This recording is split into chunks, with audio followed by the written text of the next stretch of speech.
ठीक है होना। सर, अमेरिका द्वारा आज ट्वीट किया गया उनके मंत्री की तरफ से, और जो हादसा हुआ था उसके बाद एक एक्शन लिया गया है, और जितने भी वर्क परमिट वीजा जिनको दिए गए थे या जो नए लोग गए ट्रक ड्राइवरी कर रहे हैं उनको वहां पर अब बैन कर दिया गया है। क्या कहना चाहेंगे? देखिए, अगर कोई गलती ऐसी हुई है, उस देश के अपने रूल होते हैं, उसके पैरामीटर्स और उसकी ट्रेनिंग होती है,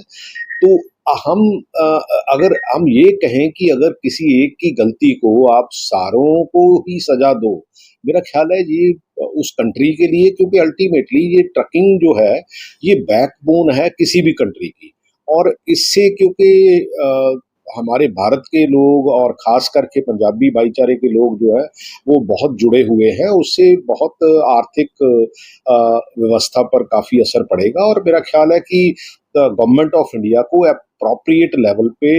इशू को खड़ा करके मेरा ख्याल है इसका सोल्यूशन निकालना पड़ेगा, नहीं तो ये बहुत ज़्यादा बड़ा नुकसान होगा। अगर बात की जाए, पहले ही अमेरिका ने 50% टैरिफ जो भारत पे लगा रखा है, अब उसके बाद फिर ऐसा एक एक्शन लिया गया, क्योंकि खासकर पंजाब के लोग ज्यादातर विदेश जाते हैं और पंजाब के लोग ही ज्यादातर वहाँ पे जाके ट्रक ड्राइवरी भी करते हैं, तो ऐसे में उनको अब और जो दिक्कतों और मुश्किलों का सामना करना पड़ेगा, तो उसे लेकर कैसे देखते हैं?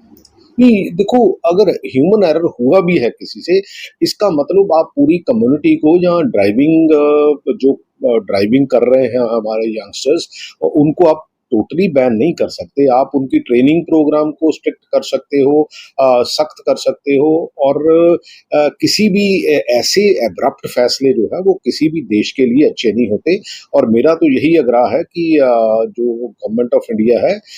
ये बिल्कुल उनके साथ डिस्कस करके इन चीज़ों को संज्ञान लेना चाहिए और इन चीज़ों को इमीडिएटली रिमूव करवाने की कोशिश करनी चाहिए।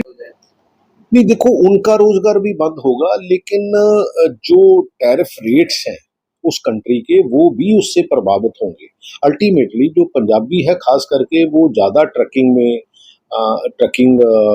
जो है वो करते हैं, और मेरा ख्याल है कि किसी कम्युनिटी के साथ ऐसा बर्ताव नहीं होना चाहिए, कोई चाहे दुनिया की कोई कम्युनिटी भी हो। तो मेरा ख्याल है कि हम उनके साथ खड़े हैं, और जहां भी अप्रोप्रिएट लेवल पर ये मसला उठाने की जरूरत होगी हम जरूर उठाएंगे। लेकिन ये भारत के जो खास करके फॉरेन मिनिस्ट्री है हमारी, जो इनके साथ हमेशा, क्योंकि टाई अप रहता है सारे कंट्रीज के साथ हमारे जो फॉरेन मिनिस्ट्री का, तो मेरा ख्याल है उनको, फॉरेन मिनिस्टर को इमीडिएटली जो है इसके बारे में लिखना भी चाहिए और उसको परसू करके उसको सोल्यूशन भी निकालना चाहिए। सर, आज सुनील जाखड़ द्वारा भी जो कैंप लगाए गए थे, वहां जाने समय उनको जो हिरासत में लिया गया, उनको भी गिरफ्तार कर लिया गया आज। तो बीजेपी जो प्रोटेस्ट वगैरह कर रही है पूरे पंजाब भर में, तो कैसे देखते हैं इसे लेकर के आने वाले समय में जो पंजाब सरकार का जो ये एक्शन चल रहा है बीजेपी के खिलाफ, तो इससे बीजेपी को नुकसान होगा? नहीं, बीजेपी को नुकसान नहीं होगा। आप इसकी पॉलिटिक्स को समझिए, दोनों जो है गांव में ऑलमोस्ट बैन किए हुए हैं लोगों ने,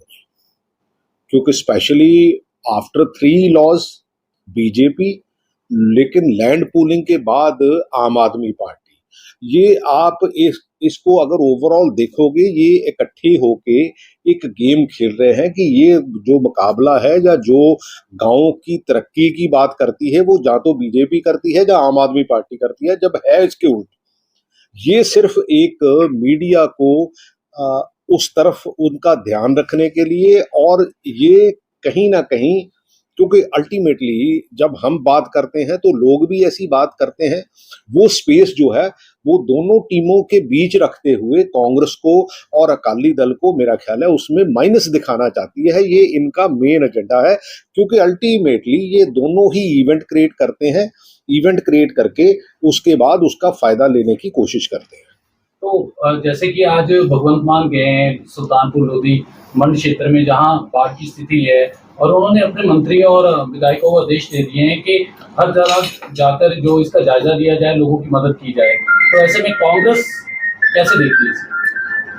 देखिए,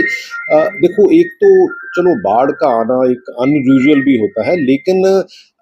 बाढ़ आते हुए मेरा ख्याल है कि कैसे कोई प्रिकॉशन ऐसा लिया नहीं जा सकता। ये तो बेसिकली ये ठीक है, किश्ती लेके कभी उधर को इनका कोई मंत्री चले जाता है, कोई उधर को मंत्री चले जाता है। अल्टीमेटली सॉल्यूशन तो इसका बाढ़ से पहले होता है कि यहाँ यहाँ भी प्रॉब्लम है।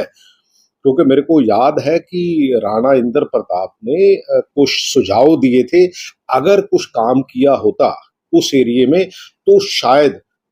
आज ये ऐसी स्थिति उन गांवों की ना होती और उनकी फसलों का नुकसान ना होता। पिछली बार भी